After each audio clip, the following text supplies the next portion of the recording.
महाराष्ट्र में एक शहर है बुल्ढाणा, आप सबने नाम ज़रूर सुना होगा। इसी बुल्ढाणा शहर की ये कहानी है। कहानी है एक ऐसे परिवार की जिसे आसपास के लोग एक आइडियल फैमिली के तौर पर जानते थे, आदर्श परिवार।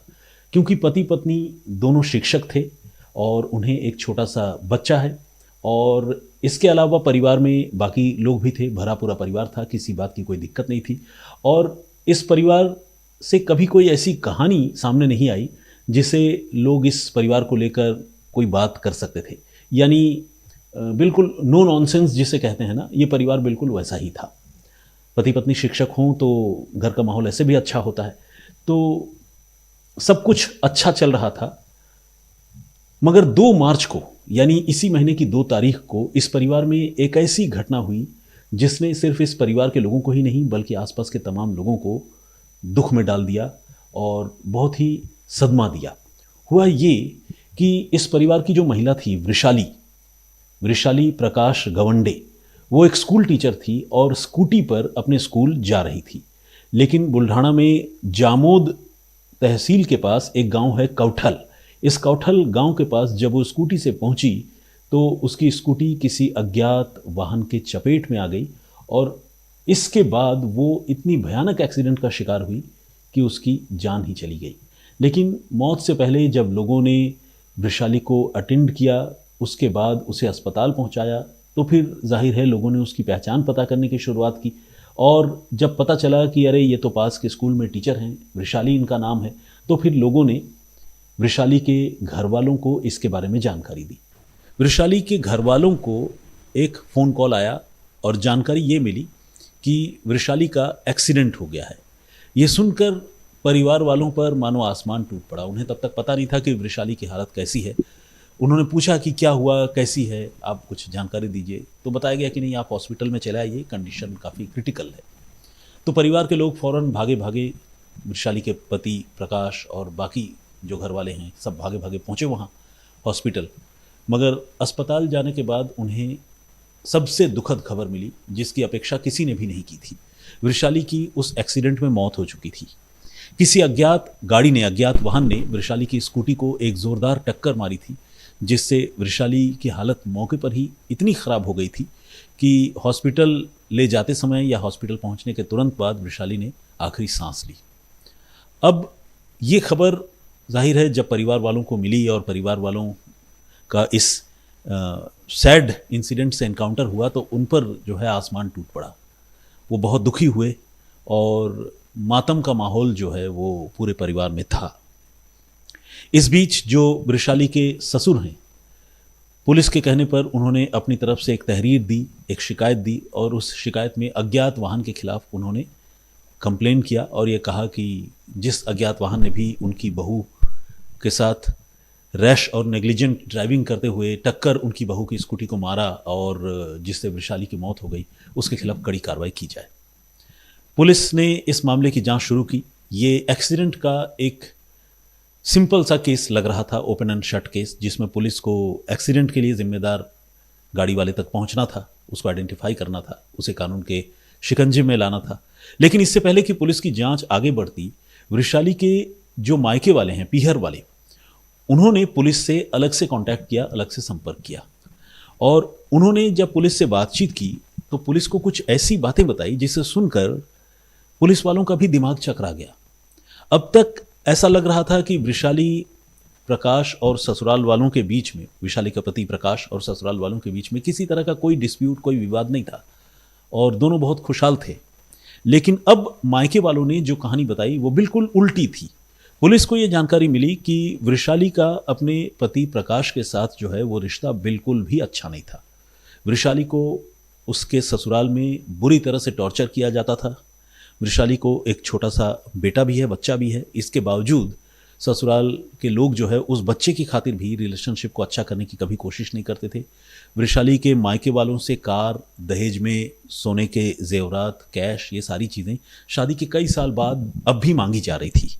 और वृषाली इतनी परेशान थी कि उसने कुछ रोज़ पहले अपने ससुराल वालों के खिलाफ और ख़ासकर अपने ससुर के खिलाफ वृषाली ने रिपोर्ट लिखवाई थी और ये कहा था कि मुझे ससुराल में सारे लोग मिलकर बहुत टॉर्चर कर रहे हैं, परेशान कर रहे हैं, घरेलू हिंसा और दहेज प्रताड़ना का मैं शिकार बन रही हूँ। और जब आप समझ सकते हैं कि जब मामला थाना पुलिस तक पहुँच जाए, कंप्लेंट हो जाए, तो फिर उस तरह के मामलों में होता यही है कि फिर रिश्ते में कुछ बचता नहीं है।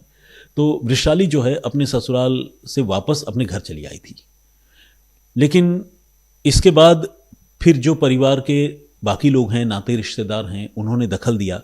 समाज के कुछ अच्छे लोगों को जो जिम्मेदार हैं उनको बुलाया गया और दोनों परिवारों के बीच में बड़े बुजुर्गों ने मिलकर समझौता करवाया और ये तय हुआ कि अब प्रकाश और उसके घर वाले वृषाली को बिल्कुल परेशान नहीं करेंगे। ये भी बताया गया कि भाई आपको और क्या चाहिए, इतनी अच्छी बहू है, घर में छोटा सा बेटा है, बहू खुद भी एक वर्किंग लेडी है, टीचर ही सही, और बहुत हाई पेड सैलरी भले ना हो लेकिन 2 पैसा घर में लेकर आ रही है, तो आपको तो बहुत ख्याल रखना चाहिए, उल्टा आप लोग टॉर्चर कर रहे हैं, परेशान कर रहे हैं। तो प्रकाश और उसके घर वालों ने कहा कि ठीक है, आइंदे ये बात कभी फिर रिपीट नहीं होगी। हालांकि उनका भी अपना एलिगेशन था वृषाली के अगेंस्ट में, बहुत सारे इल्ज़ामात उन्होंने भी लगाए थे। दोनों पक्षों की में जब लड़ाई होती है तो शिकायतें दोनों को एक दूसरे के खिलाफ होती है, लेकिन समझौता हो चुका था और वृषाली अपने ससुराल वापस आ गई थी और पिछले कुछ समय से ससुराल में ही रह रही थी और ऊपर से सब कुछ अच्छा लग रहा था। हालांकि ये सारी चीज़ें जो है वो परिवार के अंदर की चीज़ें थी और एक कंप्लेंट जो थाने में दी गई थी लोकल पुलिस स्टेशन में, वहाँ इसकी जानकारी ज़रूर थी, लेकिन आसपास के जो लोग हैं और वृषाली और प्रकाश को जो जानने वाले दूसरे लोग हैं, उनको उनके परिवार के अंदर चलने वाले इस इंटरनल डिस्प्यूट के बारे में इतनी खबर नहीं थी। इसीलिए लोग उन्हें एक आइडियल कपल या फैमिली के तौर पर भी जानते थे। तो अब जब ये तहरीर, इस कंप्लेंट के बारे में जानकारी मिली और ये पता चला कि वो शिकायत वृषाली ने वापस ले ली थी समझौते के बाद, लेकिन घर वालों ने ये शिकायत की कि उसके बाद प्रकाश जो है वो ग्रज रखता था अपनी पत्नी वृषाली से, तो फिर पुलिस का माथा ठनका। घर वालों ने यह भी कहा कि उन्हें पूरा यकीन है कि वृषाली की मौत किसी एक्सीडेंट में नहीं हुई है, बल्कि इसके पीछे कोई गहरी साजिश है और जानबूझकर उसे हिट किया गया है। पुलिस को जब ये बात पता चली तो पुलिस को भी लगा कि इस एस्पेक्ट को एक्सप्लोर तो करना ही चाहिए, लेकिन डायरेक्टली अगर ससुराल वालों से पूछताछ करते तो जाहिर है कोई भी कातिल अपना जुर्म तो कबूलता नहीं है, वो भी नहीं मानते। तो ऐसे में पुलिस ने दूसरे तरीके से मामले को इन्वेस्टिगेट करने का फैसला किया। ऐसे भी पुलिस को इस मामले को इन्वेस्टिगेट करना ही था, उस गुनहगार ड्राइवर तक पहुंचना ही था जिसने एक्सीडेंट किया था। बेशक केस एक्सीडेंट का होता तो पुलिस ने सीसीटीवी फुटेज एग्जामिन करने की शुरुआत की। इत्तेफाक से जिस जगह पर यह एक्सीडेंट की घटना हुई थी उस जगह पर कोई भी फोकस्ड सीसीटीवी कैमरा नहीं था, लेकिन उस रूट पर कई सीसीटीवी कैमरे थे जिसमें गाड़ियों के आते जाते हुए फुटेज जो है वो कैद होते थे। पुलिस ने इन सीसीटीवी कैमरों की फुटेज को इकट्ठा किया और उन्हें स्कैन करना शुरू किया। पुलिस ने ये देखा कि कौन कौन सी गाड़ियाँ जब वृषाली का जिस टाइम फ्रेम में एक्सीडेंट हुआ था उस तरफ गई और या फिर उधर से वापस आई, और क्या कोई ऐसी गाड़ी भी है जिसकी मूवमेंट थोड़ी सस्पिशियस हो, ड्यूबियस हो। पुलिस जो है इस चीज़ को एक्सप्लोर कर रही थी और ढूंढ रही थी। ऐसे में पुलिस की नज़र एक 4 व्हीलर पर गई जो टाटा इंट्रा वैन थी। टाटा इंट्रा आप सब जानते हैं, जिसे हम लोग आम बोलचाल की भाषा में छोटा हाथी कहते हैं, उसी तरह का एक मिनी ट्रक का मॉडल है, बल्कि माइक्रो ट्रक है, बहुत ही छोटा ट्रक है। और वो गाड़ी जो है वो थोड़ी, उसका मूवमेंट जो है थोड़ा सा रहस्यमयी था। मूवमेंट इसलिए रहस्यमयी था कि जब वृषाली का एक्सीडेंट हुआ उसके पहले से उस रास्ते पर वो गाड़ी 1-2 बार आ जा चुकी थी और एक्सीडेंट के वक्त और उसके बाद भी वहाँ से गुजरती हुई वो गाड़ी पुलिस को नज़र आई। इसके अलावा किसी गाड़ी की इतनी ज़्यादा फ्रीक्वेंसी उस इलाके में उस रोज़ नहीं देखी गई थी। पुलिस ने सीसीटीवी कैमरे में जो फुटेज कैद हुई थी उसके ज़रिए ही इस टाटा इंट्रा गाड़ी का नंबर भी पता किया और वो नंबर उभर कर सामने आया, MH28BB5753। अब पुलिस ने जब नंबर मिल गया तो रजिस्ट्रेशन नंबर के सहारे पुलिस ने इसके मालिक के बारे में जानकारी जुटाई। पता चला कि मालिक जो है वो टाटा इंट्रा ऑपरेटर है और उसी इलाके का रहने वाला है, बुल्ढाना का। पुलिस ने देर नहीं की, मनीष सूर्यवंशी नाम था उस आदमी का। पुलिस ने उसे हिरासत में लिया और उससे पूछताछ शुरू की। उसने बिल्कुल ये कहा कि मुझे तो कुछ पता ही नहीं, एक्सीडेंट तो हुआ ज़रूर है। और हालांकि पहले वो एक्सीडेंट की बात से भी इनकार कर रहा था, लेकिन जब पुलिस ने उसके टाटा इंट्रा का फिजिकल वेरिफिकेशन किया तो उसमें कुछ ऐसे ट्रेसेस, कुछ ऐसे मार्क्स मिले जिसे देखकर ये लग रहा था कि इस गाड़ी से किसी दूसरी गाड़ी को या तो हिट किया गया है या इस गाड़ी के साथ किसी दूसरे वाहन की टक्कर ज़रूर हुई है, जो इस बात की तरफ इशारा कर रही थी कि उस इंसिडेंट में, उस क्राइम में ये टाटा इंट्रा व्हीकल जो है वो भी इन्वॉल्व है। अब पुलिस ने जब मनीष से पूछताछ की तो मनीष ने पहले तो अनजान होने की बात कही, लेकिन जब मनीष को ये बताया गया कि भाई तुम्हारी गाड़ी उस रूट पर सुबह सुबह इतनी बार क्यों अप्लाई कर रही थी, क्यों आना जाना, कहाँ से तुम माल उठा रहे थे, कहाँ जा रहे थे, कहाँ वापस आ रहे थे, कई बार तुमने वहाँ पर आना जाना किया, तो ऐसा क्यों? तो मनीष इस सवाल के जवाब पर जो है वो लड़खड़ा गया। वो बहुत कन्विंसिंग आंसर पुलिस को नहीं दे सका। उसने ये भी झूठ गढ़ने की कोशिश की कि कहीं माल लेने गए थे, वापस आए। पुलिस ने कहा ठीक है चलो वेरीफाई कराओ, किससे माल लेने गए थे, किससे माल लेने जा रहे थे, वेरीफाई कराओ। लेकिन उस दिन तो कोई माल पिक ही नहीं करना था। माल इसलिए पिक नहीं करना था क्योंकि ऑलरेडी जो एक्सीडेंट हुआ था उस एक्सीडेंट में ये इन्वॉल्व थे और जानबूझकर इन्वॉल्व थे, जिसके लिए उन्हें सुपारी दी गई थी। यानी वैशाली के मर्डर, वैशाली की मौत के मामले में जो शक था उसके घर वालों को, वो शक बिल्कुल सही था और उसकी मौत जो है वो एक्सीडेंटल नहीं थी बल्कि उसके पीछे साजिश थी। और उस साजिश के लिए इसी जो टाटा इंट्रा के मालिक हैं मनीष सूर्यवंशी, इसको सुपारी दी गई थी। हालांकि सुपारी डायरेक्टली इसको नहीं दी, बल्कि सुपारी दिया गया एक कॉन्ट्रैक्टर को जिसका नाम है मंगेश चूलकर। अब जब मनीष से पूछताछ हुई तो मंगेश का भी नाम सामने आया जिसने सुपारी ली थी। पता चला 1 लाख रुपए की सुपारी खुद वृषाली के पति प्रकाश गवंडे ने ठेकेदार मंगेश चूलकर को दी थी और ये कहा था कि भाई तुम कैसे भी हो ये काम करा दो और मेरी पत्नी की हत्या कराओ। उसने मनीष को कुछ पैसे देने की बात कही और मनीष ने कहा ठीक है मैं अपनी गाड़ी का इस्तेमाल करके उसको हिट करके वहाँ से फरार हो जाऊँगा। लेकिन ये काम इतना आसान तो होता नहीं है। लोगों का डर होता है, पुलिस का डर होता है, सीसीटीवी कैमरे का डर होता है। तो वो जो है थोड़ा रेस्टलेस था उस दिन इस एक्सीडेंट को अंजाम देने के लिए और कई बार वहाँ से आना जाना कर चुका था। वो देख रहा था, इंतज़ार कर रहा था कि वृषाली कब आती है तब उसको हिट करूँगा और ऐसे आवाजाही कर रहा था जिससे वृषाली के साथ वो एक्सीडेंट बिल्कुल एक कोइंसिडेंस जैसा लगे। हुआ भी ऐसा, कई बार उसने उस रूट पर जो है रेकी ज़रूर की उसी दिन, लेकिन जैसे ही वृषाली वहाँ से गुजरी मनीष सूर्यवंशी ने अपनी गाड़ी से उसको ज़ोरदार टक्कर मारी और ये इंश्योर किया कि उसकी मौत हो जाए। और उसके बाद फिर जब उसको लगा कि काफ़ी क्रिटिकल कंडीशन में वो है, वृषाली की गाड़ी भी काफ़ी ख़राब हो गई थी, 2 व्हीलर, तो फिर वो वहाँ से भाग निकला। अब जब पूछताछ हुई और इन लोगों ने जुर्म कबूल लिया, ये पकड़े गए, तो इनके साथ साथ पुलिस ने प्रकाश को भी गिरफ्तार कर लिया जो वृषाली का पति है। प्रकाश से पूछताछ हुई कि भाई ऐसा क्यों किया तुमने, तो जबकि तुम लोगों के बीच में अगर डिस्प्यूट था तो वो डिस्प्यूट सॉर्ट आउट भी हो गया था, तुम लोग ने आपस में समझौता कर लिया था, थाने से तुम्हारे खिलाफ जो कंप्लेंट थी वो वापस ले ली थी, फिर तुमने ऐसा क्यों किया। उसका ये कहना था कि वृषाली ने मेरे साथ साथ मेरे पिता और परिवार के बाकी लोगों के खिलाफ भी जो केस दर्ज करवाया था उसके अपमान का हम बदला लेना चाहते थे।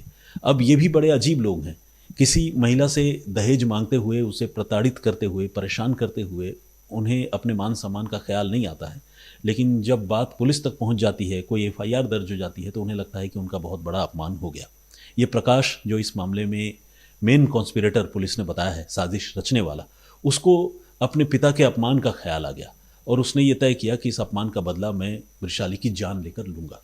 आपको जानकर यह हैरानी होगी कि दोनों के बीच समझौता होने के बाद भी प्रकाश लगातार अपनी पत्नी को जान से मारने की कोशिश कर रहा था और उसे 2 से 3 बार जहर मिला हुआ भोजन उसने परोसा। लेकिन आप इसे इत्तेफाक कहें कि एक आध बार वृषाली ने खुद ही जो है वो खाना उसे अच्छा नहीं लगा, खाया नहीं, और कभी अगर खाया भी तो धोखे से खाया और बहुत ज़्यादा फूड उसने इनटेक नहीं किया, जिससे उसकी तबीयत बिगड़ी तो ज़रूर लेकिन उसकी मौत नहीं हुई। किसी को इस बारे में कोई जानकारी नहीं थी, कोई शक भी नहीं हुआ था। लेकिन जब पकड़े गए और पकड़े जाने के बाद जब सख्ती से पूछताछ हुई तो खुद उसके पति प्रकाश ने इसके बारे में भी जानकारी दी और ये बताया कि हमने 3 बार इससे पहले जहर देकर अपनी पत्नी की जान लेने की कोशिश की थी, लेकिन हम नाकाम रहे और फिर फाइनली हमने उसे एक्सीडेंट में मारने का फैसला किया। तो खैर ये थी पूरी कहानी। एक क्लियर कट एक्सीडेंट का केस जिसे दुनिया समझ रही थी, वो केस एक खतरनाक मर्डर कॉन्स्पिरेसी का निकला। बुल्ढाना पुलिस ने इस मामले की जैसी तफ्तीश की और खासकर वृषाली के घर वालों के कंप्लेन पर उसने जिस तरह से सुनवाई की, उसकी तारीफ होनी चाहिए। वो इसलिए कि हमने अक्सर ऐसा देखा है कि इस तरह के सस्पेक्टेड मामले में जब पीड़ित पक्ष के लोग पुलिस से शिकायत करते हैं तो बहुत से ऐसे केसेस होते हैं जिसमें पुलिस ऐसी शिकायतों को हल्के में लेती है और पुलिस को लगता है कि यार ये घर वालों का प्रीजुडिस है, पीड़ित परिवार जो है पहले से ही चूँकि उनकी बेटी की मौत हो गई है तो वो इस तरह की बातें कर रहे हैं। साजिश की बातों को, थ्योरीज़ को आमतौर पर ऐसा देखा गया है, हमेशा नहीं, हमेशा बिल्कुल भी नहीं, ऐसा नहीं कि देश की पुलिस सिंसियर नहीं है सिंसियर, लेकिन कई ऐसे केसेस होते हैं जिसमें यह भी देखा गया है कि पुलिस जो है उतना अटेंशन नहीं देती। कई बार तो घर के लोग खुद इन्वेस्टिगेट करके पुलिस तक सच्चाई पहुंचाते हैं, तब जाकर पुलिस की आंखें खुलती हैं। लेकिन यहाँ बुल्ढाना पुलिस ने वही किया जो उसे करना चाहिए था। तो ये थी पूरी कहानी, ये था पूरा घटनाक्रम। और इस पूरे इंसिडेंट पर, इस इन्वेस्टिगेशन पर आपका पॉइंट ऑफ व्यू क्या है, आप हमें कमेंट करके ज़रूर बताइएगा। जो प्रीवियस स्टोरी मैंने आप लोगों को सुनाई थी उसमें हमने आपको बताया था कि किस तरह से एक नौजवान यूट्यूबर ने अपनी बहन की हत्या की, और अपनी बहन की हत्या करने के लिए उसने अपनी सिस्टर को, अपनी बहन को 84 टाइम्स, 84 बार चाकू मारे। जगदीश चांडीगढ़ जी ने कमेंट किया है, उन्होंने कहा है कि आजकल ये मानसिक बीमारी बहुत बढ़ रही है, सोशल मीडिया की वजह से जो है इंसान अपना सुध बुध खो रहे हैं, पागलों जैसी हरकतें करते हैं। और ये जो अपराध की घटना हुई है जिसका मैंने पिछली बार जिक्र किया था, 84 बार चाकू मारकर बहन की हत्या करने, उसके पीछे भी उन्होंने सोशल मीडिया को जिम्मेदार बताया है। आशीष जी ने कमेंट किया, उन्होंने कहा कि जो राक्षस लड़का किसी अनजान लड़की के लिए अपनों की हत्या कर सकता है, वो शादी के बाद किसी और लड़की के चक्कर में पड़कर अपनी पत्नी, बहन या दूसरे परिवार के लोगों की भी जान ले सकता है, ऐसा उनका कहना है। सचिन यादव ने कमेंट किया है, उन्होंने कहा कि क्या ज़माना आ गया यार, अपनों को मार कर भी लोग किसी और के साथ होना चाहते हैं। और मतलब उन्होंने इस घटना पर दुख जताया है सचिन ने। प्रदीप के मिश्रा ने कमेंट किया, उन्होंने कहा है कि पहले जो लोग मानसिक रूप से परेशान होते थे, विक्षिप्त होते थे, वो घर से निकलकर इधर उधर घूमते रहते थे, लेकिन आज ऐसे लोग जो है घर में ही होते हैं हमारे और आपके बीच छुपे हुए, और सीधे किसी का मर्डर कर देते हैं, किसी की जान ले लेते हैं। इसके अलावा मालिनी दलवी ने कमेंट किया है और उन्होंने मानसिक बीमार कहा है। सिमी भसीन का कमेंट है, उन्होंने बहुत दर्दनाक घटना की संज्ञा दी है इस बात को।